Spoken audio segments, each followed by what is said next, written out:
rombongan masyarakat dari Songan, Desa Songan.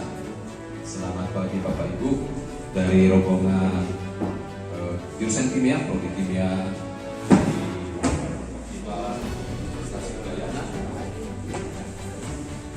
Pertama sekali, Om Swastiastu. Terima kasih kita ucapkan kepada Tuhan karena dimampukan boleh hadir atau boleh berkumpul di sini di Desa Songan.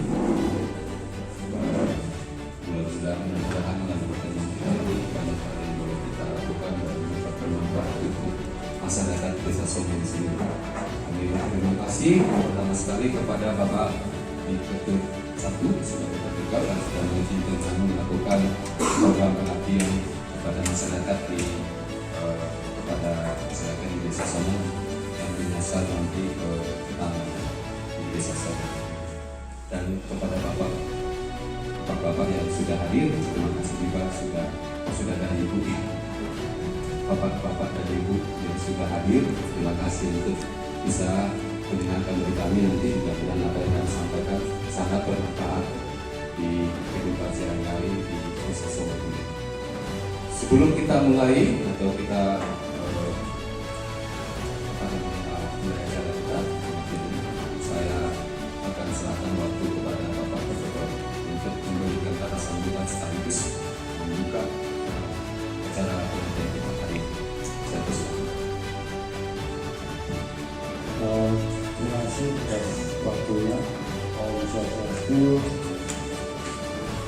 Yang saya hormati Bu Dayu, pokoknya pimpinan rombongan dari Universitas UUD, dalam hal ini fakultasnya MIPA. Sebelum kita lanjut, saya perkenalkan dulu, saya nama Ikutut Sakti, Dokter Desa Songan dan di sebelah saya Ketua Organisasi Sekretaris Desa Songan dan Pak Wayan dan Wanita selaku BPL kami Desa Songan. Mungkin itu yang dapat saya sampaikan. Jadi pertama mungkin saya mohon maaf yang besar-besarnya kepada terutama Pak Jenja karena miskomunikasi sebenarnya. Jujur kami tidak lihat tanggal acaranya itu Pak, saya cuma ingatnya hari Sabtu berarti tanggal ini. Sehingga kami sudah pernah teman-teman petani minggu lalu sudah pernah kumpul. Tahu saya telepon Pak Jim, Pak tanggal 25 Pak Mokal dibilang itu. Singapura, Bapak ketua kelompok atau pengurus kelompok, jadi di tiap satu berperan memang miskomunikasi karena tidak terlihat biasanya tanggalnya ingatnya cuma hari saja. Jadi selamat datang dan ucapkan kepada rombongan dan mungkin kepada yang pertama kali masuk wilayah kami, wilayah Desa Songan. Jadi perlu kami sampaikan bahwa Desa Songan ini sebenarnya terdiri dari 2 administrasi, tapi secara kewilayahan juga berbeda. Kami berbau di sini. Ada yang saudara kandung, ada maksudnya Songan A1, Songan B1. Nah, itu ada positif negatifnya juga. Selama ini tidak pernah berebut batas wilayah, karena wilayah ada. Kami atur-atur saja. Sering sekali kami sendiri selaku berbeda tidak tahu mana masyarakat Songan A, mana masyarakat Songan B. Kami tahunya cuma kalau sudah datang ke sini pasti masyarakat kami Songan B gitu. Ada tidak hafal semua lah. Itu mungkin. Nah untuk Songan B kami ada 18 dusun. Batas wilayah kami ada di dengan Karangasem dan Buleleng. Itu batas sebelah timur dan utaranya ada Kabupaten Buleleng. Itu dengan jumlah jiwa untuk Songan B saja sekitar 13.000 kedua-duanya, di mana sebagian besar kami memang di Songan ini kebanyakan petani, bahkan 95% mungkin dari petani, walaupun ada yang secara akademis memang artinya mungkin kalau desa di Bali mungkin soal yang SDM-nya bagus kan, karena kami juga sampai saat ini ada punya yang masih aktif itu guru besar 4 Surabaya 2, di Luhut juga ada 2, Profesor Mantik sama Bu Yeni Kurman dari Profesor di kebetulan Pak Malayani tidak saya ini, tapi administrasinya itu di Sawata, Jawa dari Sawata. Itu jadi kami ucapkan banyak terima kasih juga kepada Universitas Udayana. Dari kami mendapat tahun 2021 hampir setiap tahun kami diberikan program dan kegiatan. Waktu ini baru ini ada katanya, yaitu ada semacam pengabdian masyarakat juga di salah satu kelompok kami diterima di namanya itu, kebetulan kelompoknya juga sudah hadir juga dari umur dan sekarang dari BIPA. Artinya kami juga bangga satu betul artinya kerjasama Universitas Udayana sampai hari ini sampai tahun ini sangat bagus sekali dengan kita yang seorang kita. Dan dia juga nanya di tetangga sebelah Pak Mantan soal nggak pernah dia terima dari dulu dia sampai saat ini jarang sekali, tapi kita hampir setiap tahun gitu. Mungkin itu yang dapat kami sampaikan untuk meningkat waktu. Pokoknya sepenuhnya tempat dan waktu kami serahkan kepada Fakultas MIPA untuk menyampaikan program apa yang perlu diketahui, dipahami oleh teman-teman petani kita. Mungkin itu untuk waktu saya kembalikan ke pembawa acara Pak Jim, diakhiri dengan Pramu Santi. Om Santi Santi Sade Om. Baik, terima kasih Bapak Berbekel dari Gedung 1 yang sudah memberikan dapat sambutan membuka kita. Selanjutnya kami kasih kesempatan buat Prokoprodi kita atau dengan Pak Wedeliwa, silakan untuk memberikan kata sambutannya. Yang semang bapak-bapak sarang sambut akan semua sampai ledang rawa lagi dengan ulang aktivitas saja prodi ini Fakultas MIPA. Yang terhormat Bapak Berbekel Desa Somanji, yang saya hormati juga Bapak Sekretaris Desa, Bapak Pengurus Lapangan, Bapak-bapak anggota kelompok kami serta Bapak Ibu teman-teman dosen dari prodi kimia Fakultas MIPA Universitas Udayana. Pertama-tama yang adalah pemain Babil, sukses banget. Juga Panaskuti dan kisah yang dewasa atau limpahan rahmatnya, kita semua bisa mengikuti acara yang akan kami presentasikan, yaitu berupa pengabdian masyarakat. Bapak Ibu, salam sami warga masyarakat ini, kehadiran kami, kehadiran yang sama-sama memiliki untuk berbagi apa yang sudah diteliti oleh teman-teman kami staf dosen, sekarang akan di-sharing, dipresentasikan berikut, mudah-mudahan ada manfaatnya. Adapun materi yang akan dipresentasikan Raina Mangkin ini punika yang pertama terkait dengan pestisida nabati. Karena Bapak kelompok tani dan Ibu juga adalah penggiat pertanian, mungkin pestisida adalah hal yang sangat biasa atau hal utama yang memang menjadi fokusnya. Nah, kedatangan kami meriki untuk membawakan salah satu alternatif pestisida, yaitu pestisida yang dibuat dari bahan alam. Malejukos jadi tidak tayang sarang teman Titian, karena beliau penelitiannya waktu S3 adalah tentang pestisida nabati. Selanjutnya wonten Ibu yang menjadi mempresentasikan terkait dengan pupuk organik cair, pupuk cair. Mudah-mudahan itu juga ada manfaatnya.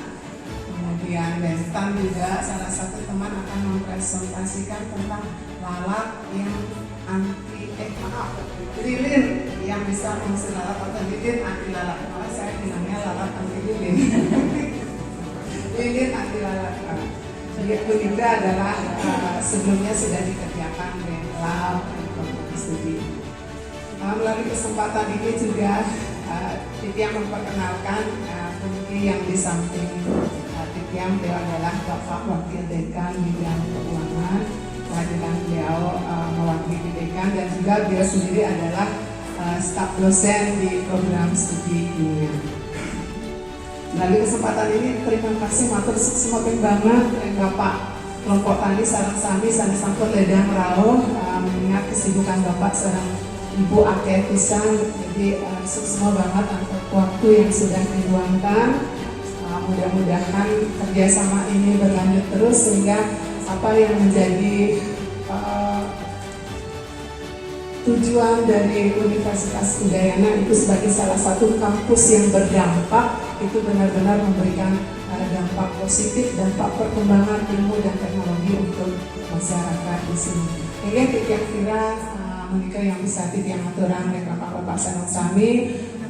Mohon maaf kalau ada kekurangan, mudah-mudahan apa yang akan dilaksanakan bisa berlangsung dengan lancar. Matur suksema. Om Santi Santi Santi Om. Terima kasih.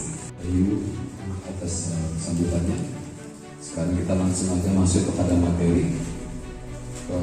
Saya silakan kepada Pak Kustigau memberikan materi.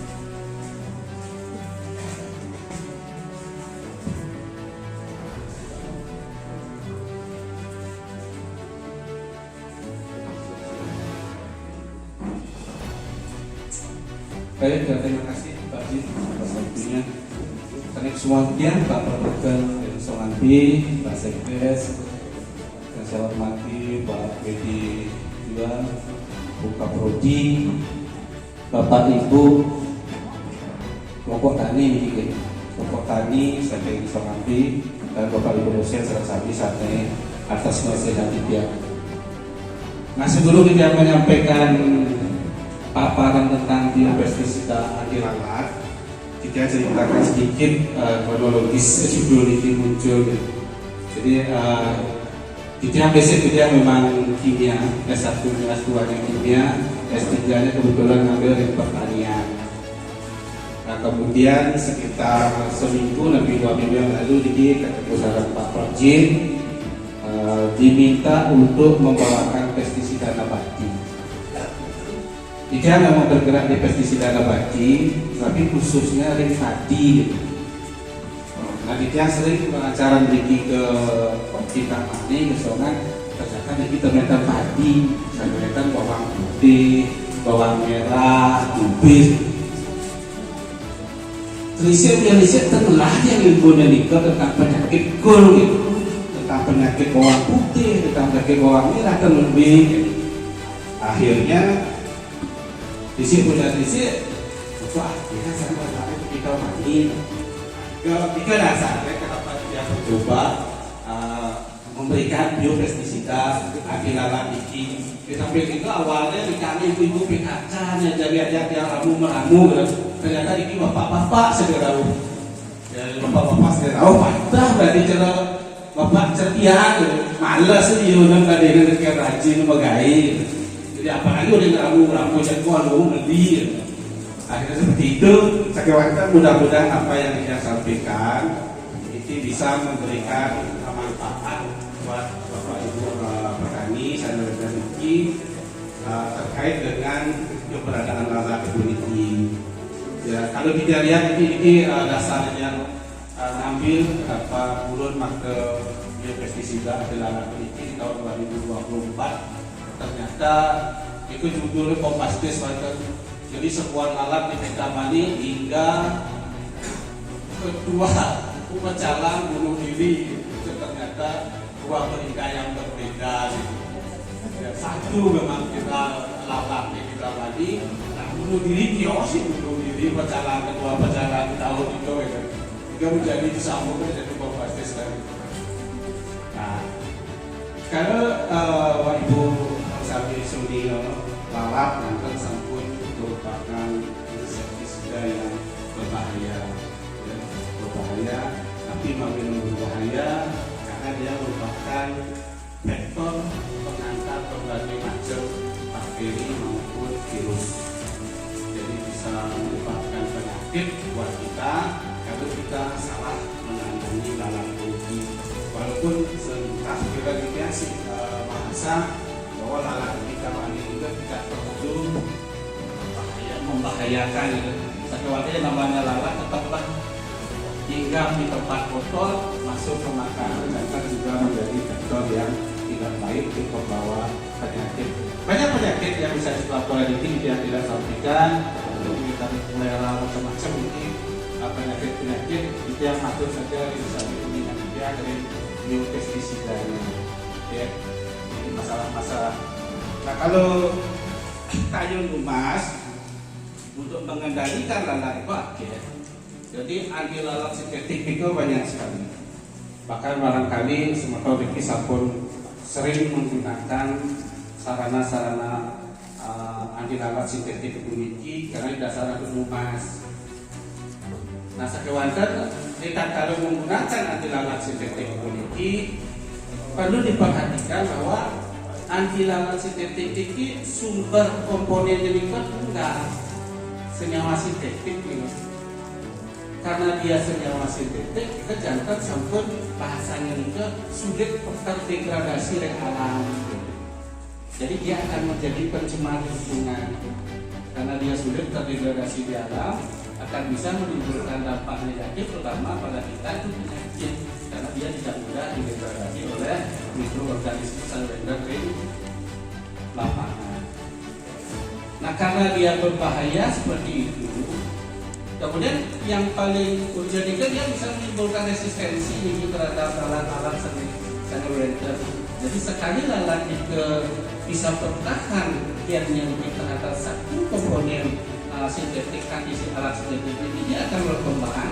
Itu akan tidak lagi bisa dibunuh oleh anti lalat yang sama. Sekurang-kurangnya tetap harus ditingkatkan karena dia mutasinya sampun berubah. Karena seperti itu fenomenanya, maka perlulah kita mengambil solusi alternatif terhadap bahan-bahan sani ramah lingkungan. Karena makin bahkan kan apapun yang kita kerjakan harus sudah berbasis lingkungan. Nah, itulah dasarnya kenapa dikembangkan biopestisida anti lalat kulit. Karena bahasa biopestisida itu biologis, itu adalah bahan alami yang kita ambil di sekitar kita, yang mudah kita kelola untuk kita gunakan untuk obat anti lalat kulit. Karena kalau dilihat dari cara kerja biopestisida itu sifatnya seperti yang sintetik juga ya, jadi dia bisa merusak jaringan lalat, ya, dia bisa menjadi racun peluknya. Ya, kemudian dia bisa kita berikan dia tolak ya. Jadi penolak serangga bisa kita tarik sebagai atraktan, bisa juga kita kurangi nafsu makan juga sebagai antiviral. Itu cara-cara kerja mereka sebagai biopestisida. Nah yang penting kita sampaikan adalah Niki beberapa apa biar akan dikakek bicaranya bebas betul lagi Malik. Jadi dia ngambil 10 jenis bahan-bahan yang bisa diolah menjadi ramuan biopestisida lalat. Niki ditambah contohnya, jadi ada yang bisa disemprotkan, ada bisa digunakan sebagai lilin aromaterapi lah bahasanya itu. Tapi untuk kita kan sebagai aromaterapi, mungkin lalatnya sebagai aroma pembunuh lah atau aroma penjauh daripada lalat itu sendiri. Kalau bawang putih kan akeh dikiwatan gitu. Jadi bawang putih, kalau bawang putih ini banyak bisa dedanya gitu. Jadi gosok mana dari meja itu bawang putih yang dedanya itu, nah lumayan biar untuk mengurangi jumlah lalat sendiri.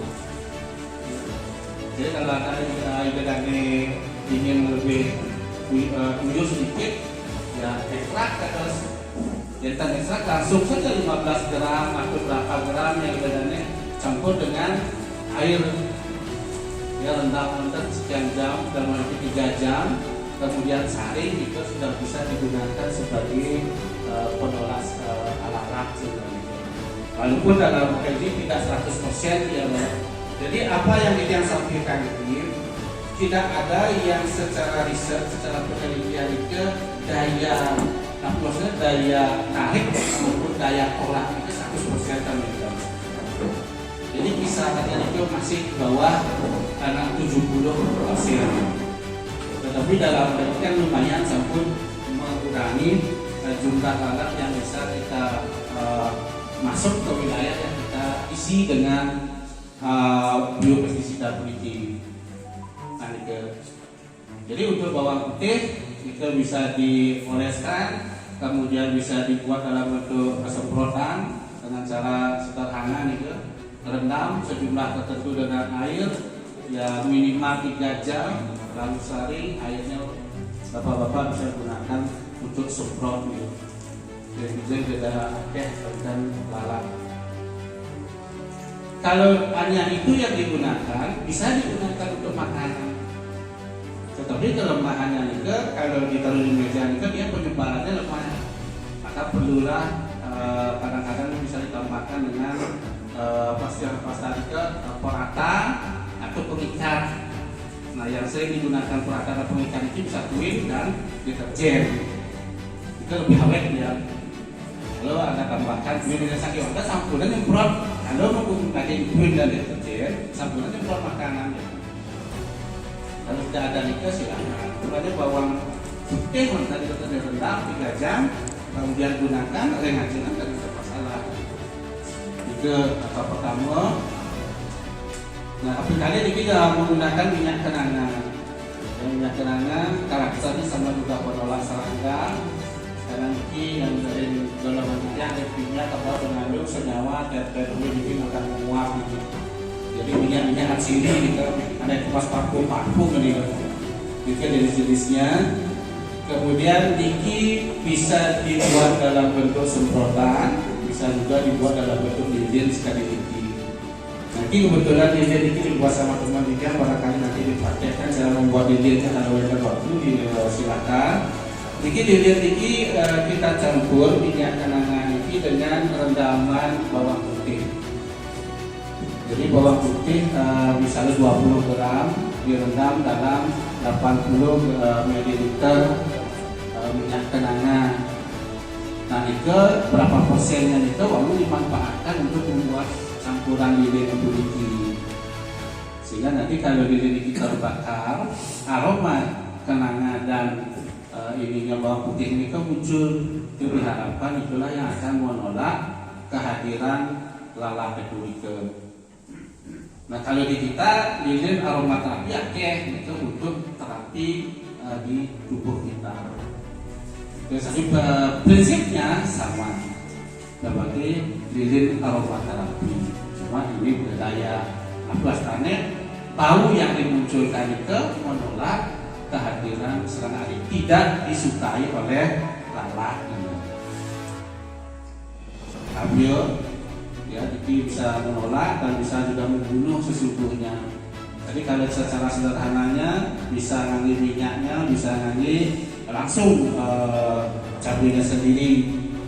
Ya, jadi kalau ini dia gunakan 4 kg, 250 gram, jika dalam direbus dalam 1 liter, pakai wanten karena ini direbus aku ngangi api gede, kalau api gede harus menggunakan api kecil gitu.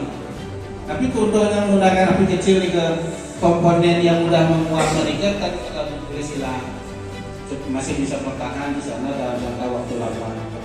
Jika kita buat seperti yang kasih contohnya mereka niki bisa bentuknya dibuat. Nah niki bisa disemprotkan. Saking wantan hati-hati menggunakan cabai niki. Nyemprot dari meja makan, takalan aja gatel kemudian dia. Jadi cabai niki sebaiknya menggunakan kapas yang kita bulat-bulatin, kemudian semprot basah taruh di pojok-pojok ruangan itu bagus. Ya, tampunan di meja makan semprot nanti gatel tangan dia. Jadi malah reguler. Ya, itu karena dia lumayan niki sebagai Apik, kemudian ini seri. Nah, seri ini kebetulan yang buat dalam bentuk semprotan satu dan dalam bentuk lilin satu. Ya, ini sudah dibawa sama teman, sama juga di penolak serangga. Ya, jadi kalau ngangge lilin jangan sempurna ngangge minyak serehnya. Benar sereh itu ya. Jadi kalau sereh itu kalau tanam di halaman itu kayaknya lumayan itu mengurangi jumlah lalat yang datang. Kayaknya itu sebagai tanaman yang sangat bagus untuk menolak kehadiran lalat. Gitu. Ya. Nah kalau yang disemprotkan itu langsung batangnya yang cincang, kemudian sebanyak 200 gram. Ini sesuai dengan untuk butuh kalau gede dia dagingnya yang penting kalau kita perbandingkan 1 berbanding 4 ya 1 banding 4 antara sereh dan air jadi kalau main 200 kalau memang sudah kita campurkan jika untuk semprotannya sama dengan cabai kita sempurna di saat merebus kita dengan api yang besar kita harus menggunakan api kecil. Nah untuk kalau lilin ini kalau tidak salah ini 10% tidak salah dibuat secara umum komposisi dari minyak serehnya 10%. Sudah di lilin ini alternatifnya kali bisa benangnya kita rendam dengan anti lalat, bisa lemak-lemak komponen penyusun lilin itu kita campurkan. Nah kebetulan teman ini memilih yang parafin itu yang jadi komponen lilinnya yang dicampurkan dengan kehadiran minyak sereh 10%. Kemudian ini wonten cengkeh, ya, jadi cengkeh itu bagus sekali. Riki atau cengkeh emas biasa cengkeh. Jadi karena cengkeh itu mengandung eugenol, itu kucing sekali digunakan untuk anti lalat. Ya, bisa minyaknya kalau yang disemprot itu bisa langsung kita rebus gitu. Daun cengkeh yang dijual di pasar itu ada sakit. Jadi tumas ya 20.000 kita rebus dengan 500 ml air atau setengah liter. Rebus ya barangkali rebus 1 jam atau 1,5 jam. Tapi yang benar kecil pakai gelas tuh ya kita disaring kita agar dia perekatnya bagus sama kayak tadi campur duit misalkan deterjen. Kita mau duit deterjen mungkin tak dos. Karena itu perata yang cukup bagus. Sekaligus dia juga sebagai perekat. Nah ini kalau yang putih itu minyak cengkeh atau lilin itu. Sementara yang coklat itu kita sudah dicampurkan dengan kayu manis. Jadi serbuk kayu manis kita campurkan. Karena fungsinya sama saat dibakar dia akan mengeluarkan bau yang tidak disukai oleh lalat. Nanti kalau pepaya dan daun biji dan daun, jadi prosesnya sama. Ini mau dipakai lebih apalagi kan lebih cocok disemprot tadi karena gampang sekali merebus biji maupun daun pepaya ini. Nah daun mimba sama ya, karena kalau daun mimba ini daun yang kalau istilahnya mungkin daun dewa ya, banyak sekali penyakit bisa disembuhkan oleh mimba itu.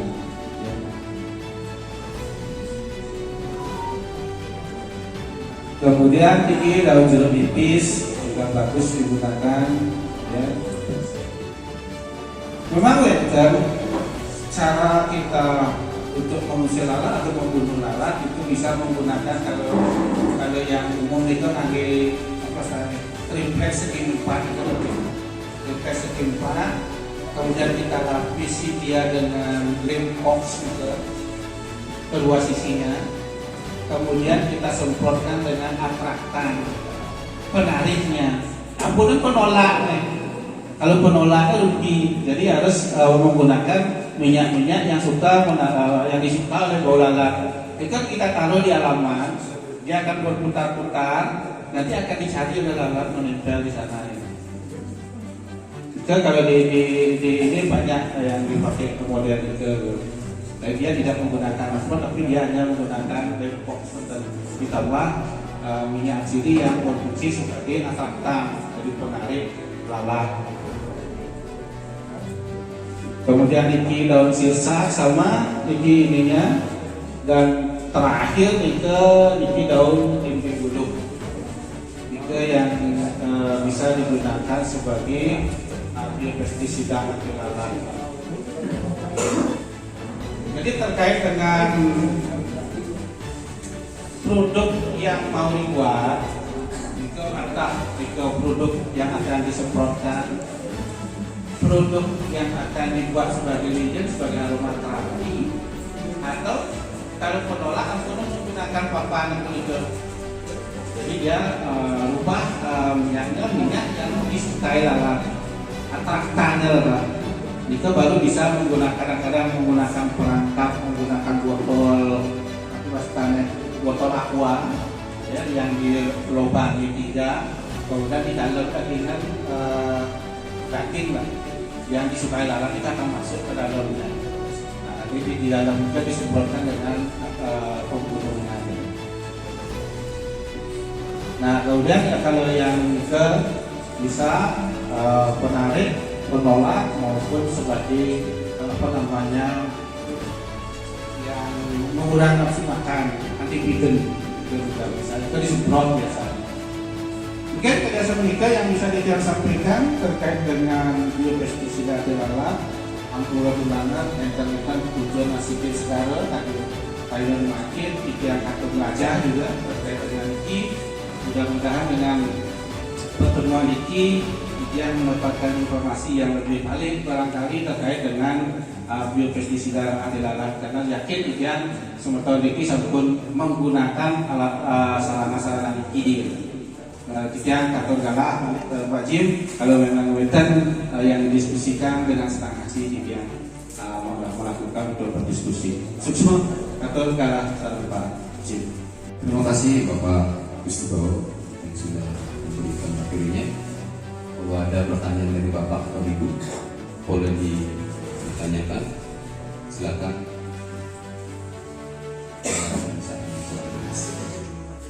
Materi yang kedua, silakan. Oh, terima kasih. Jadi kita akan lanjut dulu ke materi yang kedua mengenai pupuk cair. Sambil dibuka.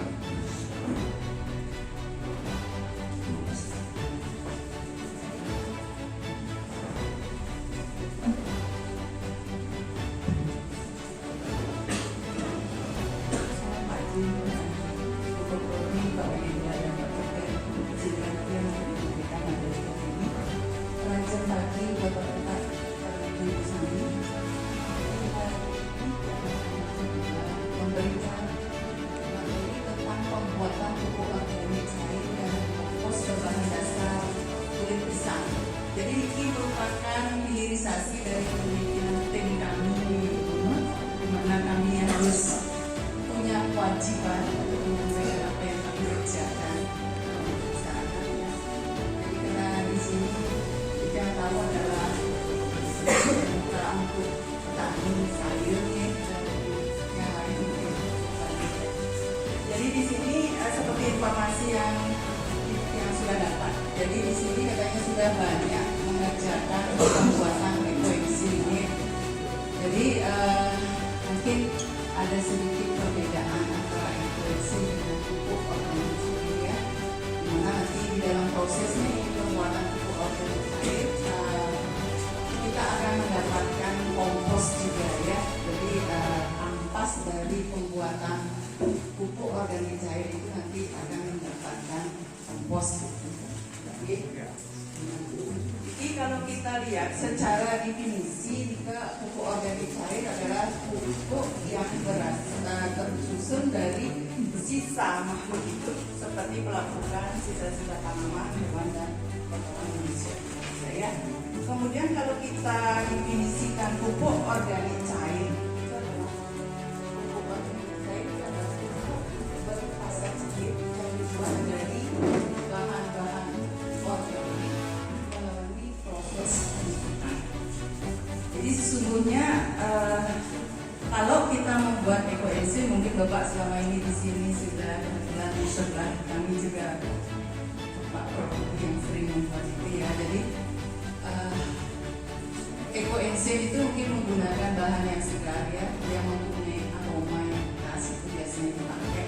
Tetapi kalau untuk membuat pupuk organik seperti ini, bisa kita menggunakan bahan yang sudah busuk pun bisa. Yang kita cari di situ adalah kandungan haranya. Misalnya kenapa kami di sini menggunakan kulit pisang, karena di situ banyak mengandung unsur kalium, nitrogen dan fosfor, dan itu bisa kita olah menjadi pupuk NPK. Okay?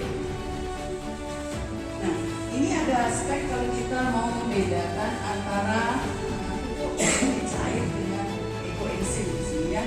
Kalau dari aspek tujuan utamanya di sini yang satu, kalau dia POC itu untuk menyuburkan tanaman ya, untuk menambah unsur hara. Jadi itu adalah aspek utamanya. Kalau ekoenzim ini untuk pembersih alami, kemudian desinfektan, pengurai limbah atau campuran pestisida alami. Ya. Kemudian kalau dari bahan utama, kalau POC kita menggunakan limbah, ya, jadi sisa. Jadi dalam hal ini kita juga bisa mendukung program pemerintah untuk mengatasi sampah organik. Nah, ini saja di sini sampah organik yang saya pakai itu adalah kulit pisang, ya. Oke, kemudian kalau di ekoenzim mungkin bisa menggunakan campuran kulit buah segar. Saya karena itu biasanya yang dalam kondisi segar. Kemudian kalau di POC kita menggunakan biocycle. Nah, dalam hal ini saya menggunakan DM4 ya. Jadi itu sebagai biostarter untuk mempercepat terjadinya proses fermentasi. Kalau di ekoenzim biasanya kita tidak menggunakan itu, ya. Kemudian lama fermentasinya itu 10 sampai 14 hari itu sudah jadi ya, hanya saja. Nah, kalau di ekoenzim mungkin 3 sampai 6 bulan atau lebih ya, karena dia fermentasinya lama yang menggunakan bakteri yang berasal dari fermentasi itu sendiri. Jadi kita tidak nambahkan bakteri dari luar. Nah, kemudian hasil akhirnya kalau di POC itu dia mengandung unsur hara makro, kemudian ada mikro. Jadi ada unsur hara seperti tadi yang saya katakan itu ada N, P, dan K, ya. Itu yang memang diperlukan oleh tanaman. Kemudian kalau di ekoenzim dia mengandung enzim dan asam organik itu untuk membersihkan, menguraikan, dan menetralkan bau. Itu biasanya pakai ekoenzim. Kemudian kalau penggunaan POC itu biasanya disiramkan ke tanah, ya, disiramkan ke tanah atau disemprot ke daun penggunaannya. Ya. Kalau untuk ekoenzim itu digunakan untuk pembersih lantai, pengusir bau dan yang lainnya ya. Kemudian kalau dari segi warna, POC biasanya warnanya coklat ya. Kalau ekoenzim biasanya itu agak jernih. Jadi agak coklat karena itu ada arah. Nah, sebetulnya apa yang melatar belakangi kami mengerjakan ini sebenarnya hanya satu, yaitu karena adanya isu permasalahan sampah ya. Jadi itu yang merupakan latar belakang kami melakukan pengabdian ini ya. Jadi misalnya di sini kalau kita lihat ada sampah rumah tangga, sampah pasar tradisional, perkantoran, kawasan, pusat perniagaan, dan fasilitas publik serta kegiatan lain yang menghasilkan sampah ya. Jadi itu yang perlu dikelola sebenarnya. Nah, kemudian kalau kita lihat ini pada tahun 2022 itu ada 69 juta ton sampah yang kita penampungan ya di Indonesia. Nah, kemudian apa dampak yang terjadi? Jadi ini dampaknya kalau sampah banyak yang berserakan seperti ini ya, pasti pada akhirnya akan menimbulkan polusi ya. Jadi di samping pemandangan tidak sedap dipandang juga akan menimbulkan penyakit ya. Jadi ini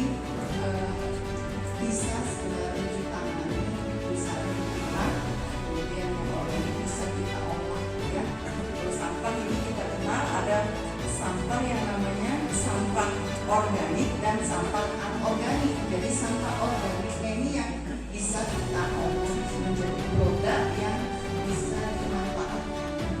Ya, ya kalau anorganik mungkin sebagian bisa ya. Nah, salah satu sampah organik di sini adalah kulit pisang ya. Jadi kalau kita lihat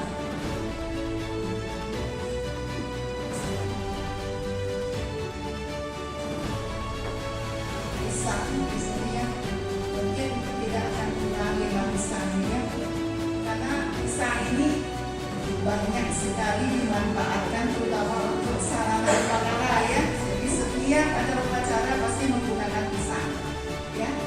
Jadi itu pasti ada limbahnya.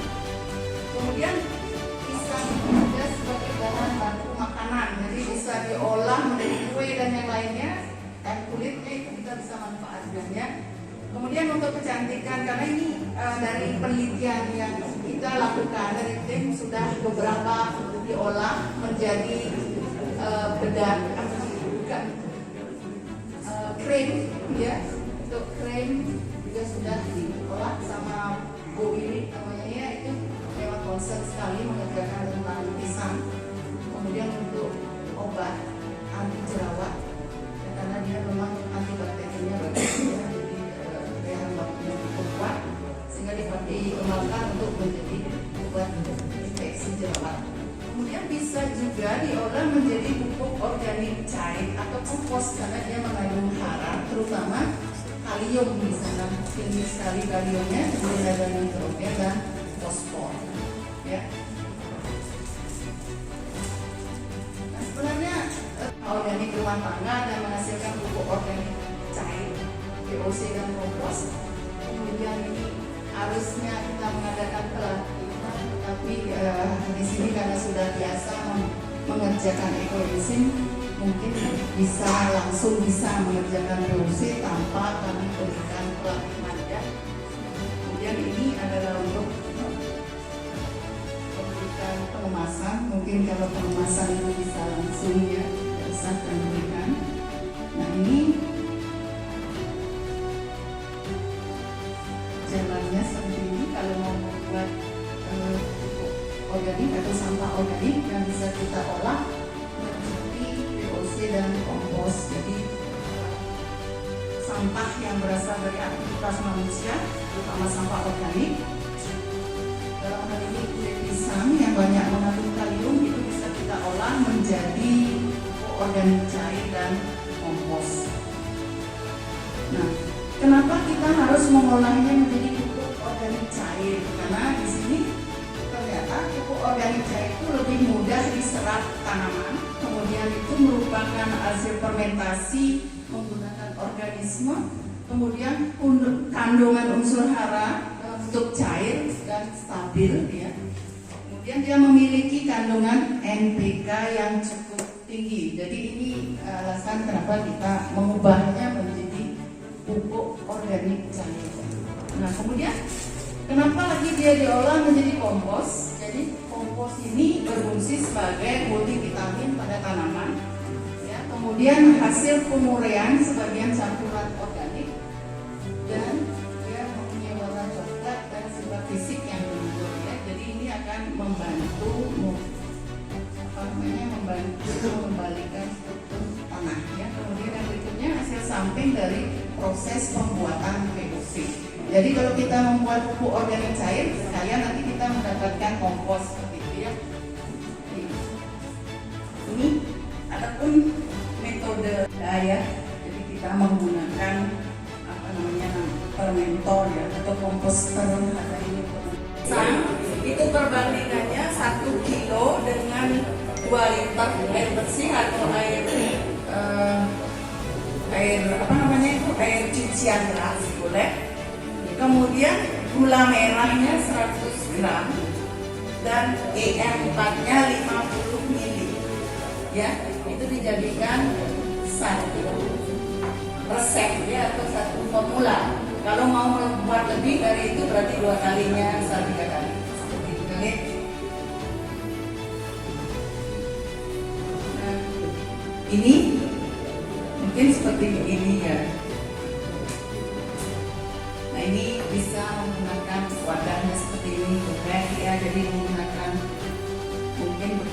galon-galon air itu bisa dipakai, hanya saja ditambahkan nanti pipa untuk mengeluarkan gasnya, ya, supaya tidak terbuka atau pipanya sambung ke bawah, jadi sekalian diaduk, setiap 3 hari sekali diaduk.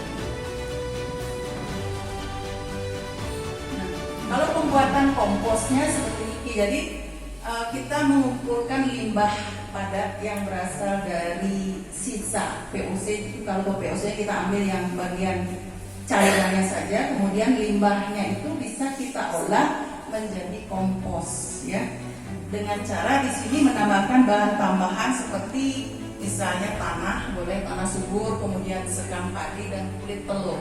Jadi kita menambahkan haranya lagi untuk mencampur padatan atau limbah dari POC itu.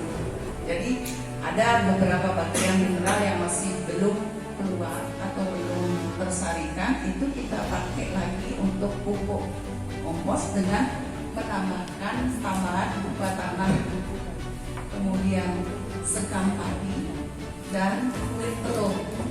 Nah, itu perbandingannya 1:1 jadi 1:1 gitu ya. Itu bisa kita campur, kemudian itu bisa kita manfaatkan langsung untuk pupuk.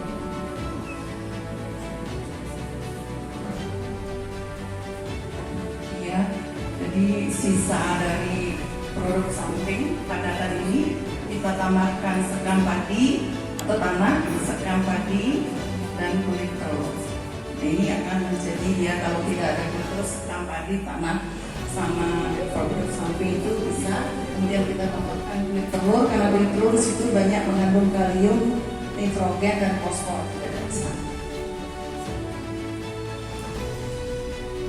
Nah, ini produknya seperti ini ya, didapatnya ada pupuk organik cair dan kompos. Jadi dalam 1 kali kerja kita dapat 2 produk. Nah, bagaimana cara penggunaannya? Jadi untuk pupuk organik cair, kalau untuk penyiraman tanaman itu kita campurkan 10-20 ml VOC per 1 liter. Jadi siram ke akar tanaman seminggu sekali. Jadi biasanya seminggu sekali, jangan setiap hari. Kemudian untuk penyemprotan daun itu dianjurkan lebih banyak, ya 5-10 ml per liter air.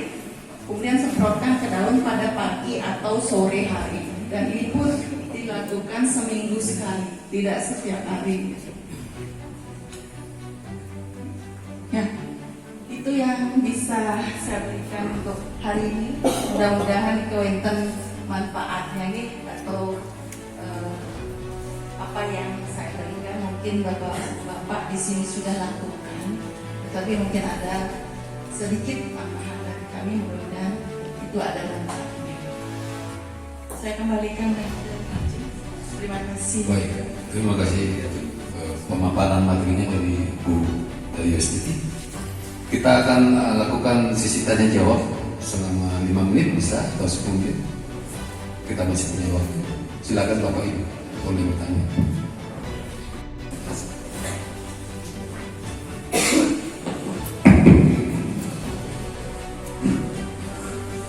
Om Swastiastu. Wassalamualaikum warahmatullahi wabarakatuh. Yang terhormat para Bapak Ibu yang ada di depan, yang saya tidak bisa sebutkan satu persatu, yang sudah berkenan hadir, begitu juga pada Bapak Pengkel yang hormati. Yang ingin bertanya kepada Bapak Ibu, sebelumnya saya perkenalkan diri dulu. Dia dari salah satu kelompok tani hutan, ya, kebetulan yang kelompok taninya berada di hutan, namanya Eka Tunas Marta, dan saya sendiri salah satu pengurus di kelompok tersebut.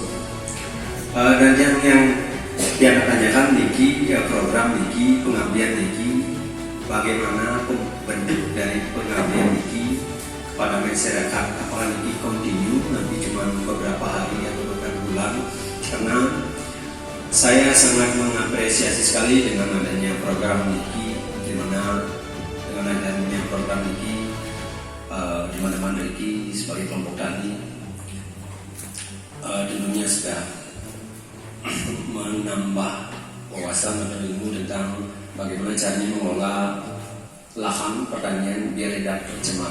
Nah, Nika yang tanyakan Niki bagaimana bentuk nanti Bapak Ibu nanti mungkin di kemudian hari mengirim mahasiswa di sini atau untuk praktek untuk melaksanakan praktek di sini terus datang ke kelompok-kelompok kami atau bagaimana juga ada sumbangsih dari Bapak Ibu untuk memberikan sebuah alat atau pelatihan bagaimana caranya menjaga biar alam itu tidak terjaga dari polusi dengan mekanisme pupuk atau pestisida. Nah, terus terang sekali saya kebetulan saya sudah pernah melaksanakan itu, melaksanakan di kelompok kami. Kita pernah membuat suatu pupuk namanya yang berasal dari buah-buahan itu ya sudah pernah, itu jauh sekali hasilnya, bahkan 2 kali lipat. Tapi karena itu memerlukan proses yang lama, 3 bulan yang bikin pupuk itu dari bahan buah-buahan ada pepaya, ada pisang, terus ada itu, bahkan hasilnya 2 kali lipat. Karena kalau sebelumnya yang pakai pestisida kimia itu panen tomat hanya 14 kali. Nah, dia rutin disemprotnya setiap 3 kali sekali, itu panen tomatnya menjadi 19 kali. Tapi itu cuma 1 kali saya praktekkan karena waktu corona tidak ada kerjaan, coba kerja praktek begitu. Dan kebetulan corona sudah pulih sehingga saya banyak kerjaan, tidak pernah lagi buat begitu. Saya coba sekali lagi itu, dan itu juga sangat, dan hasil buahnya sangat besar sekali. Dimana tomat saya semprot setiap 2 kali atau 3 kali sekali itu besarnya seperti apel. Tapi yang paling bagus ternyata itu buah manas. Saya coba pisang, manas, terus ada semangka, itu buah manas paling bagus, paling cepat gitu.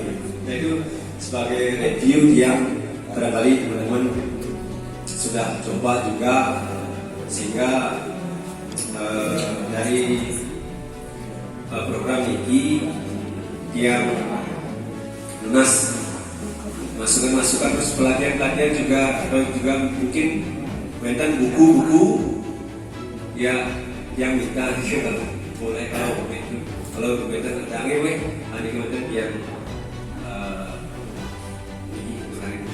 semua sudah penelitian banyak belajar pasti semua. Terima kasih atas pertanyaannya, masukan juga kami nanti. Siapa yang bisa menjawab ini? Silakan Bapak. Siapa aja boleh. Atau dari Koprodi boleh juga dari, karena ini menyangkut program.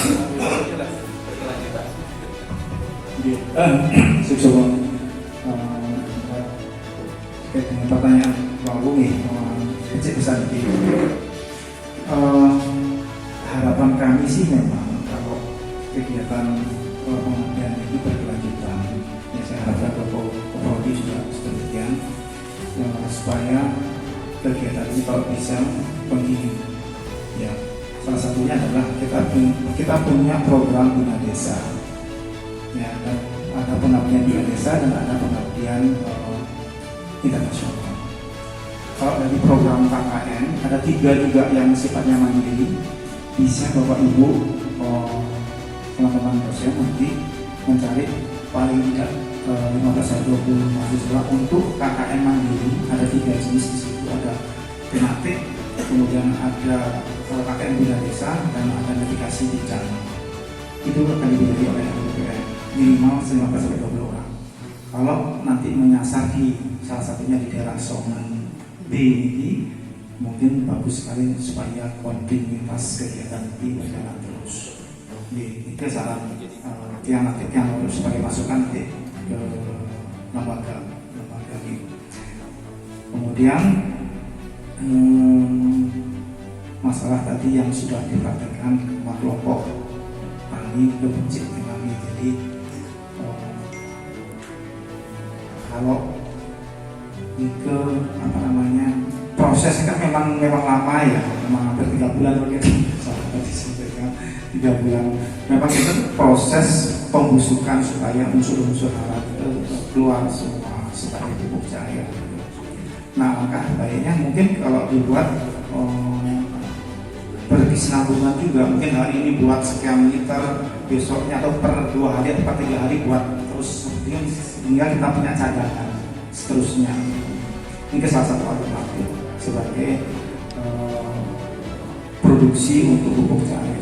Ya, memang kendala untuk kita memproduksi yang berbahan alami kan memang kesulitannya di kita panggil. Jadi jumlahnya bisa berkilo-kilo dan banyak dan perlu proses yang lama.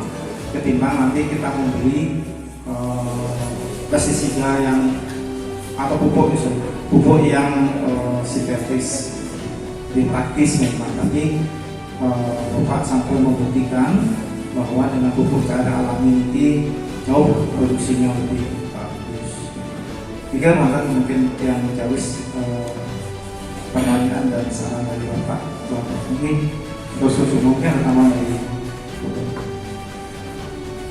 terus Bapak untuk pertanyaannya terkait dengan program pengabdian yang dilaksanakan tentunya atas arahan dari Regional. Juga kami ada 2 jenis pengabdian yang didanai dari Fakultas Menhan dan pengabdian Bina Desa dan pengabdian internasional, serta satu pengabdian yang memang dilaksanakan sepenuhnya oleh program studi. Nah, wenten satu lagi yang namanya magang berdampak atau kampus berdampak, di mana mahasiswa Nike akan terjun ke desa selama 1 semester yang bisa dikonversikan ke 20 SKS perkuliahan, sama dengan belajar di kampus 1 semester. Nah, seperti yang Bapak sampaikan tadi, mungkin selanjutnya kami Renprodi akan menawarkan Desa Songan ini sebagai desa tempat anak-anak mahasiswa kami berkegiatan Bina Desa atau MBKM Bina Desa di semester yang akan datang. Maka semua Bapak atas kesempatannya, ini akan kami jadikan catatan bahwa mahasiswa kami akan saya berikan alternatif tempat untuk berkegiatan atau mengabdi di desa, namanya itu selama 1 semester. Kalau semester kemarin mahasiswa kami melakukan di desa Ungasan.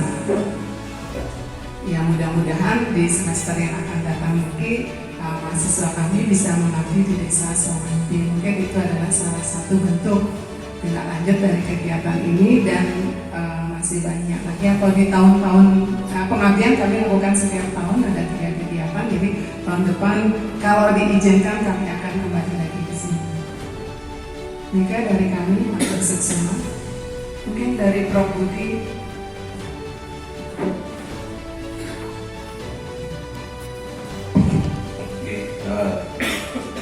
Oke, tidak melawan kembali yang untuk pertanyaan Bapak Sandiaga.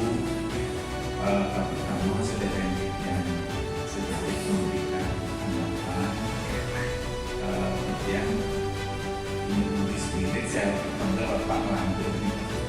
Hasilnya kan sudah nyata nih, kecil nih. Oke, tidak menggarisbawahi pertanyaannya saja mengenai waktu. Jadi waktu yang menjadikan poin dari pelaksanaan fermentasi untuk membuat pupuk cair. Aniki wastane pengetahuan Pak sebelum melakukan sesuatu. Pengetahuan ini ke ide fermentasi. Proses pembuatan pupuk ini kan prosesnya fermentasi. Nah, wenten faktor yang mempengaruhi. Yang pertama ini yang garis bawah ini suhu. Wenten fermentasi cepat jika pada suhu 30 sampai 40. Yang Pak bilang harian suhu di atas 30. Jika di bawah 2 minggu maksimal 2 minggu sampai dados hasilnya fermentasinya. Kalau yang Pak maksud tadi yang lama itu kan karena suhu normal atau suhu di bawah 20. Nah, yang sedang ke 20 sampai 30 atau mendekati 30. Yang tidak mempertahankan suhu itu dan sampai 1 bulan. Ya kan? Nanti wau siki wau dari suhu nih ke yang tidak mempertahankan suhu 35 cepat Pak fermentasinya dan sampai maksimal 2 minggu.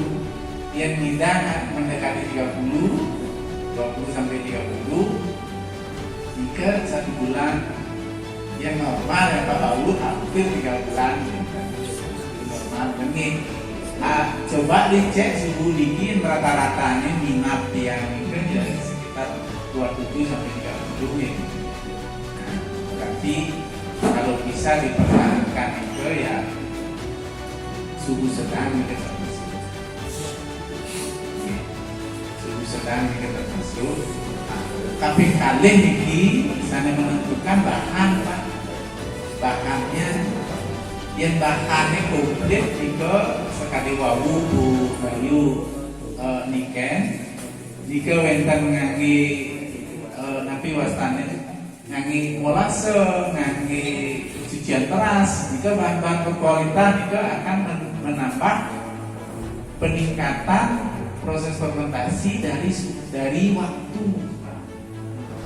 Dan jadi bahannya juga menentukan bahan ke ilmunan CN rasio namanya rasio CN.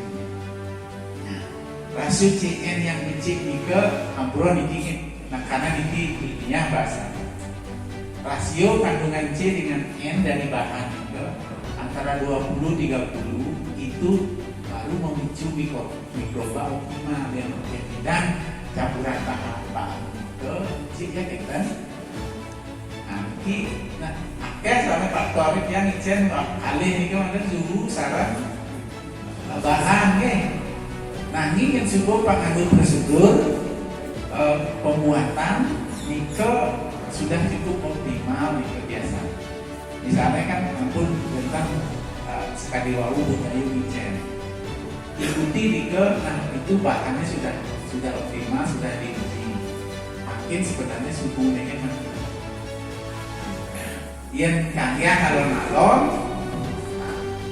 Nah bagaimana caranya Pak suhu nih kan? Makanya harus usahakan dia kena panas tapi tidak kena matahari langsung. Suhunya hangat tapi tidak kena matahari langsung. Ampunan simpan di tempat yang dingin. Coba Pak melakukan composting atau membuat fermentasi di tempat yang dingin akan tidak jadi. Nanti percikan ini suhu makanya harian kompos itu biasanya tetap nikel tapi sinar tapi tetap nikel suhunya paling kecil. Proses mikroba atau secara ragu dengan anak gitu yang dingin nikel ragu yang panas lah belum hidup. Karena paling lu suhu 30, nah bakteri nak enter masih yang kemegai pada saat suhu 30 paling dia menggai. Yang suhu 20 dia populas gitu. Dan suhu panas yang kemelolar melalui hutan gitu. Jika ada analoginya seperti ketan, iki mana kita wantah pengetahuan mantan, nanti pengetahuan ini nasarin rego melakukan sesuatu. Pengetahuan itu penting untuk yang yakin bapak-bapak itu sampun kuliah nih ke kami iki besar ya dan ini lebih cepat bahannya, kemudian suhunya. Kemudian yang terakhir nih bapak-bapak yang lunas mangga dados dalam tanda kutip peneliti nyoba nih kan, coba nih tapi coba dalam arti kita mulai dari nol, ampun kita prosedur cara bau bapak sampai bisa menimbulkan ini tomat ucap nanti kan sekali dicek itu kan hasil mencoba nih memantau. Kalaupun harus dicoba-coba, tak bisa dapat prosedur kalau Pak coba perhatikan ini. Jadi harus ada keseriusan kita dengan mencoba-coba. Nah ini cobanya kan dari nol, yang coba dari nol kan asalnya dia rugi waktu gitu. Ike besar dijangi mangga dados dalam tanda kutip peneliti yang suku lan bahan. Ini kita walian wawancara Pak James Lara.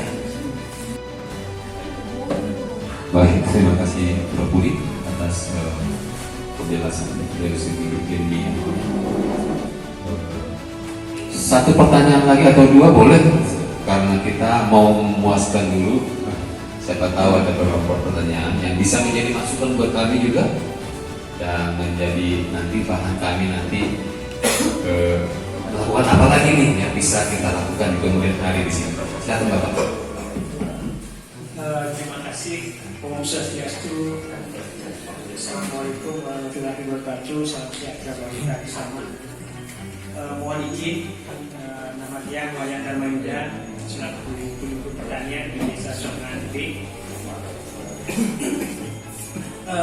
Yang pertama, kami menyampaikan banyak terima kasih atas kunjungan Bapak Ibu. Ini sampai mendahului ini adalah beliau-beliau yang ketahui kan banyak-banyak profesor. Oke, ini luar biasa undangan untuk beliau-beliau yang pernah hadir. Oke, ini luar biasa karena kebetulan dia juga alumni Udayana di Fakultas Pertanian. Matur susu banget lah intinya untuk ilmu dan pengetahuan yang bisa kita dapatkan. Ini yang pertama. Yang kedua, dia menyampaikan sedikit cerita. Yang kita undang ini adalah memang tokoh-tokoh pertanian saja. Ini adalah tokoh-tokoh petani yang tiap undang koordinasi dengan Pak Dokter, baru 15 kelompok tani. Ini tokoh-tokohnya saja dari 103 kelompok tani yang ada di Desa Songan B. Ini sebagai informasi bahwa memang potensi ini adalah di hortikultura, terutama bawang merah, cabai dan lain sebagainya. Dan kebetulan dia anak kampung ini lahir di Songan.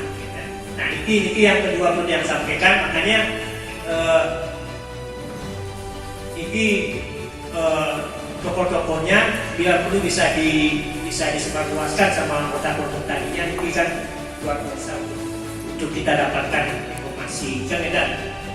Dan yang ketiga sebenarnya topik yang disampaikan oleh Bapak Samyan ini tepat sekali untuk Songan sebenarnya.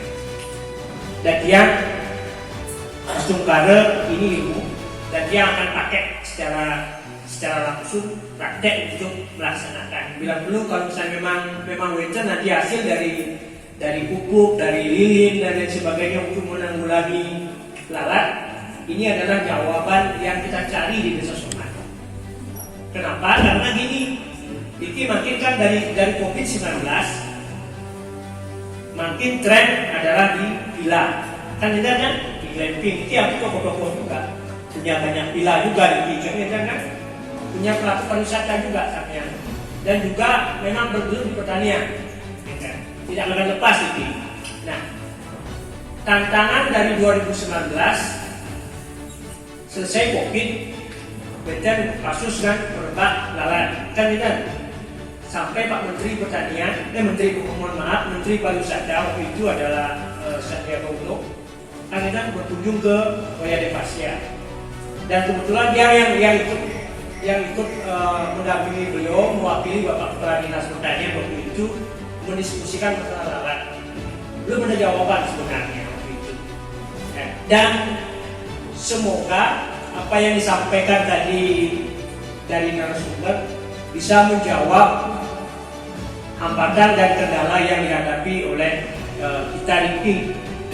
Dan ketakutan pengunjung sebenarnya ke Songan belakangan ini adalah merebaknya kasus lalatnya banyak di sepeda motor, banyak di kebun dan lain sebagainya.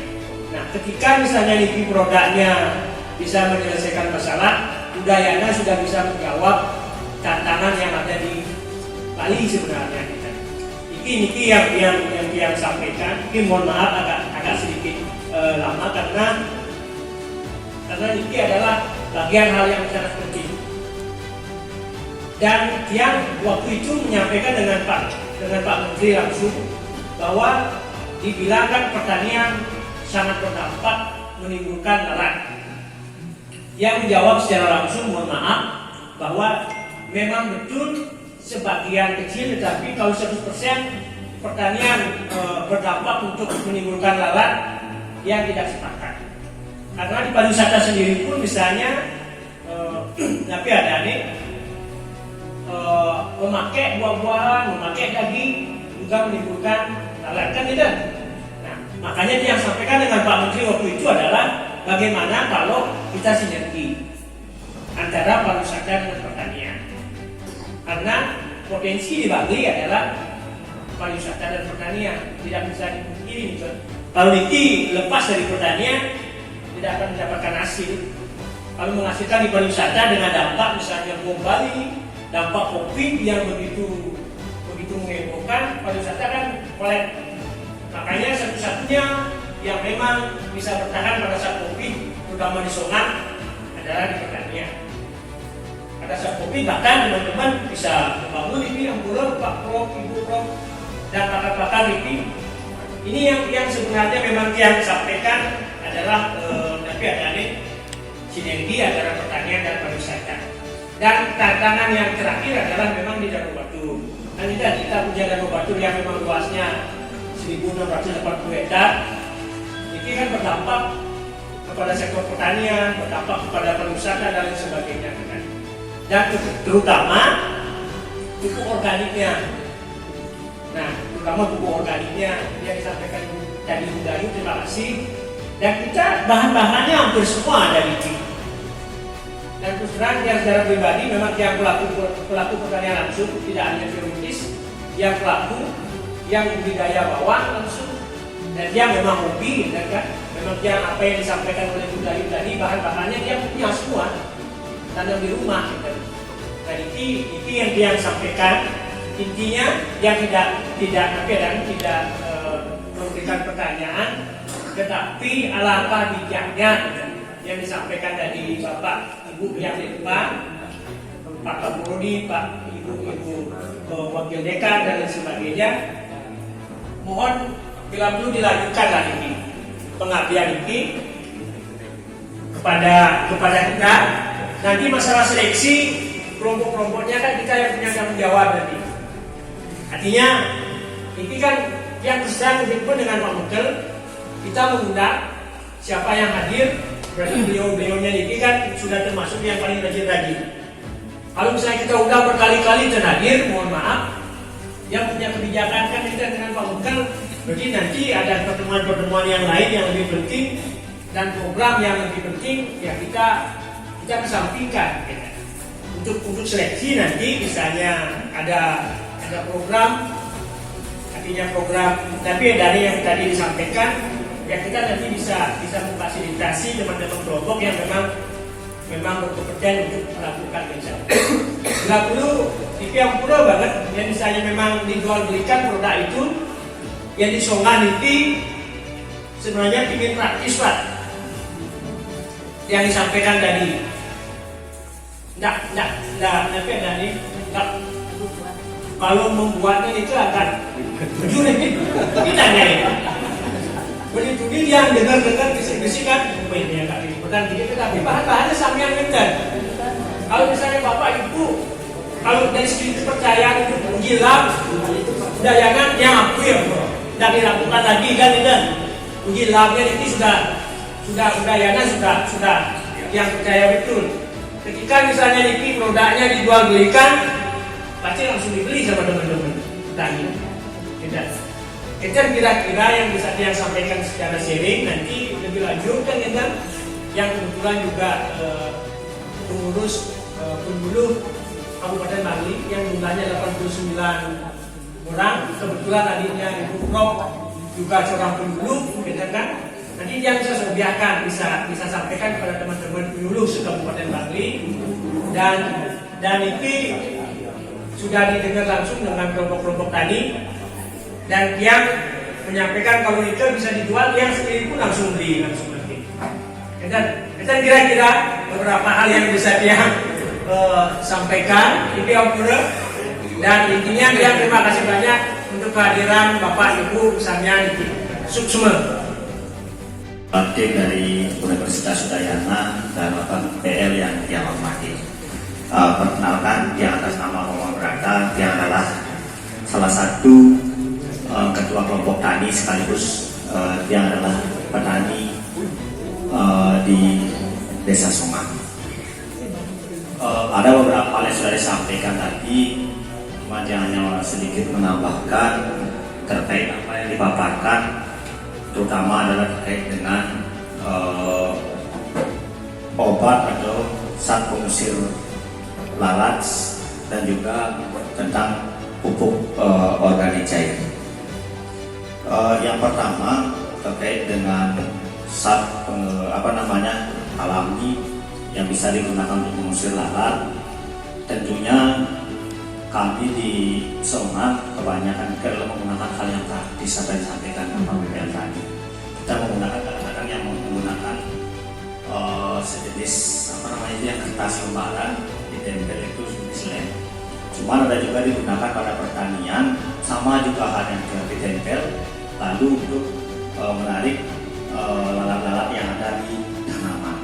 Itu hal yang sama juga sering dibantukan oleh Kementerian Pertanian kepada kami, itu sering dari Somang. Nah, namun dari apa yang disampaikan tadi, saya selaku petani yang notabene bertempat tinggal di wilayah Somang adalah notabene wilayah yang penuh dengan lalat. Semoga itu akan yang dari apa yang disampaikan tadi mungkin akan menjadi uji coba terbaru. Nah, mudah-mudahan dari apa yang ada di sekitar kita yang dapat mengusir lalat akan kita uji coba terutama dari rumah tangga masing-masing terlebih dahulu. Itu yang pertama. Terus yang kedua terkait dengan penggunaan pupuk cair atau pupuk organik. Sebenarnya di era pada zaman orang tua saya selaku petani dari dulu, karena dia adalah mutlak seorang petani dari kakek orang tua dan dia tetap menjadi petani, belum bisa maju ke langkah yang lebih. Nah, cuman ada peribahasa tanpa petani mungkin negara tidak akan bisa hidup. Nah, mungkin kami adalah bagian daripada penghidup sebuah negara. Nah, itu kebahagiaan kami juga. Dari pengalaman yang dari menjadi petani, kalau pada zaman dulu orang tua yang itu adalah menggunakan sejenis kompos, baik itu dari daun-daunan bambu yang jatuh. Kadang-kadang itu di lahan ditebang dan dibakar, lalu abunya itu digunakan sebuah pupuk dasar. Dan kadang-kadang juga orang tua saya sendiri setelah melaksanakan pembakaran di pawon, abunya itu juga ditabur di dalam menjadi pupuk khusus pun pupuk dasar. Nah, namun ada beberapa kendala dari kami kan tidak tahu kandungan apa sih yang terdapat di dalam abu itu sendiri, dan juga sampah-sampah daunan. Misalkan dari pengambilan daun bambu yang kering, kadang-kadang dimasukkan ke kandang sapi, lalu kandang sapi kotoran itu dicampur dan lalu digunakan pupuk dasar. Dan juga kadang-kadang kalau pada fase penanaman cabai yang sering gunakan itu adalah urin daripada sapinya itu digunakan untuk mengocor pupuk susulan. Nah, cuman kami sangat awam apa sih kandungan yang ada sebenarnya di dalam hal-hal itu. Nah, jadinya kami hanya mengamba-amba, coba aja kita gunakan apa sih hasilnya. Yang penting tanaman itu mau lebih hijau, pertumbuhannya bagus, ya oke lah. Tapi kandungan realnya kami tidak tahu sama sekali apa yang ada. Dan mungkin kedepannya dari bapak-bapak yang notabene adalah bapak ibu dosen dari Universitas Udayana bisa memberikanlah gambaran eksperimen-eksperimen dari kandungan-kandungan yang ada di sekitar petani, sehingga kami tidak salah menggunakan. Contoh, pada tanaman setelah tanam daripada 10 hari atau 15 hari, kadang-kadang kami tidak paham dari kandungan yang ada, malah kalium terlalu tinggi kami berikan. Padahal kebutuhannya adalah kebutuhannya nitrogen. Kadang-kadang nitrogennya mungkin akan kami gunakan setelah tanaman masa perbuahan, ya kadang-kadang masa pematangan. Nah, ini sebenarnya konsep yang yang diinginkan, bahwa dari apa yang ada di sekitar kita tahu kandungannya. Nah, dari eksperimen-eksperimennya. Nah, mungkin ada dari Bapak Ibu yang memiliki jurnal-jurnal tentang penelitian kandungan zat-zat yang ada di sekitar kita yang bisa kami unduh atau melalui info media sosial, AI ataupun buku cetak, mungkin bisa dibagikan kepada petani-petani sehingga kami sedikit demi sedikit memahami apa yang ada kandungannya itu. Nah, mungkin hanya itu yang dapat sampaikan, kurang lebihnya yang mohon maaf yang sebesar-besarnya. Waktu yang kembalikan, terima kasih. Baik, terima kasih Bapak Berdua atas masukannya. Terkait dengan api lalat yang saya bawakan, ini produk memang nanti saya kasih di sini. Cuma yang saya kasih gambaran, Niki adalah produk yang baru berhasil di tingkat laboratorium magang. Jadi di tingkat lapangan belum, Titian sendiri belum memastikan ini akan berhasil, tapi laboratorium pun masih di bawah 70%. Itulah sebabnya kita sangat menyambut baik sekali kalau ke depannya ini kita bisa saling bekerja sama, Pak. Jadi ada keinginan dari kami itu untuk mengembangkan terutama yang lilin aromaterapi ini. Karena nikel lebih higienis dan lebih rapi kelihatannya kalau ditaruh di rumah-rumah makan. Karena kendala kita sekarang kan tiada sering pergi lewat songan, lewat kita maning ajeng. Nikel kendala utamanya kan lalat, Pak. Begitu ada ajeng lalat terus itu selera kepincang gitu. Nah, sehingga kalau nyemprot memang agak riskan dengan makanan, maka dia berpikiran bagaimana yang lilin aromaterapi ini sebagai revelennya, sebagai penolak serangganya itu bisa mengurangi ada di meja-meja makan. Nah, tadi ada sekitar 9, mungkin kedepannya bisa jadi tambah untuk kita cobakan di sini. Kalau nanti Bapak bisa menghubungi aja, kasih nomor HP, ya. Jadi kalau Bapak mau catat, atas nomor catat HP-nya, ya 087 754 174 085. Ya Pak Baru. Nah, itu kalau bisa memakai, kalau memang memberikan hasil yang memuaskan, mohon dibuka ke kami sehingga kita bisa berlanjut. Kalau tidak ada hasil pun tidak ada masalah, disampaikan agar kami juga bisa punya perbaikan ke depannya apa yang kurang. Dan ini selalu berproses, karena terutama di tingkat lapangan terus sekali kami coba. Ya, di tingkat lapangan sebenarnya ini baru di tingkat lapangan Banten. Sehingga butuhlah penjembatan kerjasama antara Bapak Sami ini dengan Titian untuk mengembangkan ini. Seperti itu Pak, terima kasih banyak atas perhatiannya. Mungkin beliau yang mengatakan. Semua ini uraian dengan pun tadi Pak PL, terima kasih. Semoga sama-sama wenten malin yang jadi sedikit pertama ini permintaan wau lah, tapi rasanya yang harus wau ini efektif, ini yang efektif.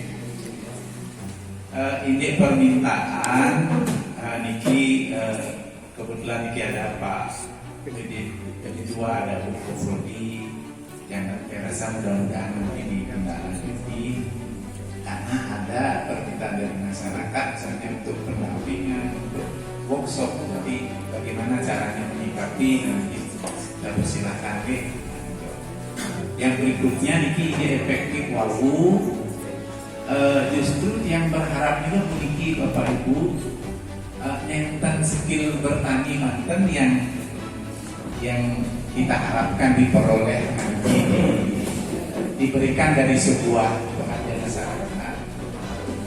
tetapi juga ada kemampuan entrepreneur artinya begini, Riki nanti mudah-mudahan Wenten silih sidugir tidak ada ini kan ada pengusaha nih kan, pengusaha cairan pengusir lalat atau membuat PUC gitu, Wenten bertani mantan gitu. Itu yang kita harapkan dari mandiri ya, di sini itu munculnya. Yang tentu emas dari kami gitu, tapi munculnya dari sini yang kita harapkan. Nah itu nanti diperlukan sebetulnya workshop kombinasi antara skill dengan manajemen. Dalam ini adalah entrepreneur. Oke, ini juga sebetulnya tantangan dari kami. Jadi kami tidak memberikan skill cara membuat pupuk aja, tetapi juga bagaimana agar di sini mendidik juga pengusaha yang di sini yang membuat pupuknya. Karena sumber dayanya sudah ada semua, ini seperti yang Pak sampaikan tadi. Ampun bentar nih ke kami, itu luar biasa itu bahan-bahan itu ampun bentar tadi, tinggal bentar nanti mengambil peluang ini sebagai peluang usaha.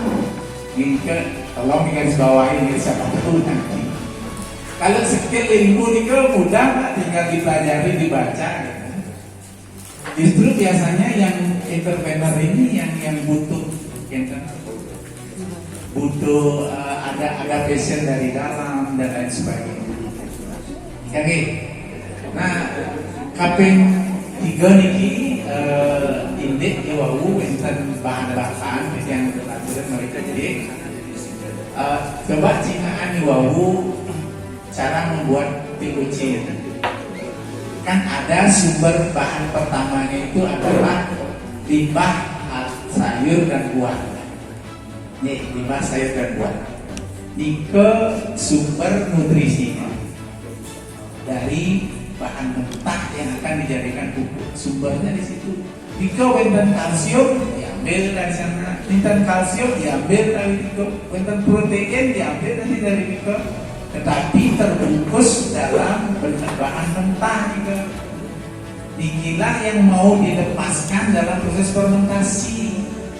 Nah, ini kan mengandung buah yang bapak dari nama nanas mengandung kalsium yang diperoleh. Nah, itu yang masuk dari bahan. Ini berikutnya kan wenten ke air, kemudian wenten gula. Gula itu bahan baku fermentasinya. Selama proses fermentasi berlangsung, disitulah terjadi pelepasan yang dari bahan mentah tadi. Sehingga dia jadi terus larut di dalam air, jadilah pupuk cair Bapak Ibu. Nah, tapi kesimpulannya, jika pupuk cair organik, Bapak Ibu sama luning kalau pupuk organik itu beda dengan sintetik. Kandungannya kompleks pupuk organik berbagai macam, dan tidak terlalu banyak, tidak konsentrik. Itulah kemudian membutuhkan aplikasi dosis, misalnya 1 minggu sampai 2 minggu sekali, agar pelepasannya itu bertahap. Kalau oleh kompos kan malah dia yang mengenggam, ada istilahnya slow release, dia melepas pelan-pelan. Kalau yang cair, Diki 1 sampai 2 minggu nih, kita yang memberikan pelan-pelan dalam jumlah yang cukup. Kalau Bapak pakai kimia, konsentrat luar biasa. Itulah tadi, tanaman butuh buah kita kasih 50, kita kasih 100.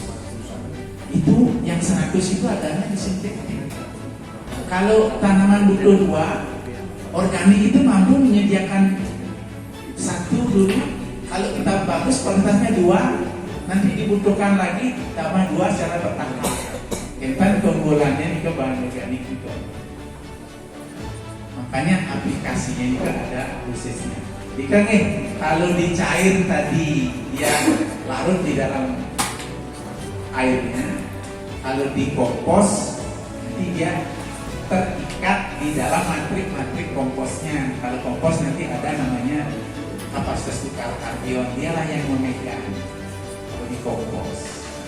Jika uniknya nih, jadi ini pertanyaan Wau, kenapa mengandung ini, kenapa mengandung ini? Sebetulnya pupuk organiknya nanti kan patokan yang sempurna pupuk organik itu memang komplit, tergantung bahannya, informasi bahannya. Kemarin ada kalsium, berarti dia ngasih kalsium ini lumayan banyak. Kemudian baca dosisnya dikasih 1 sampai 2 minggu, disemprotkan beberapa mili. Itu kan sudah cukup sebetulnya. Kalau sudah diikuti, jadi patokannya itu, patokannya itu dengan sifat-sifat pupuk organik lengkap sekali, tetapi kandungannya sedikit-sedikit. Sumbernya dari mana? Dari bahan pembuatnya tadi. Ini ada 3 varian yang akan kita bikin, atau nanti kalau waktunya tidak memungkinkan kita cukup membuat satu varian lilin ya. Yang pertama lilin yang dari rakit. Tapi kalau minyak kayu, kalau baunya kita kan senang juga nih, mungkin teman saya kok bau rokok, tapi sebenarnya rokok yang bau cengkeh ya. Cengkeh itu baunya harum, kemudian kayu manis juga baunya, tapi ini punya potensi untuk fungsi untuk mengusir lalat. Mungkin kita bagikan, sudah dibagikan. Nah, untuk bahan dasarnya